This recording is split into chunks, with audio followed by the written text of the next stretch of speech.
அதை சொல்ல மாட்டேன். அவன் உண்மையே பேச மாட்டான். வாக்குறுதி தந்தால் அதை நிறைவேற்றி கொடுக்கவே மாட்டான். முனாஃபிக் நம்பினால் மோசடி செய்வான். இந்த மூன்றும் உருவாக அமைக்கப்பட்ட ஒரு பேர்வழிதான் இந்த ஹிஸ்புல்லா.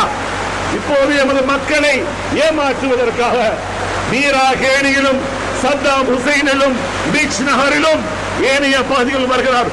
ஒரு ஓட் கூட அவர்களுக்கு கொடுக்க கூடாது, மர சின்னத்துக்கு கொடுக்க கூடாது என்பதை இந்த நேரத்திலே நான் உங்கள் மத்தியிலே கேட்டுக்கொள்கிறேன். அன்பார்ந்த சகோதரர்களே, எங்களது மக்கள் எவ்வளவு கஷ்ட சிஸ்டங்களில் இருந்தவர்கள், அகதிகளாக வந்த மக்களுக்கு கிடைத்த அந்த பணங்களை கூட சூறையாடி சென்றவன் தான் இந்த ஹிஸ்புல்லா.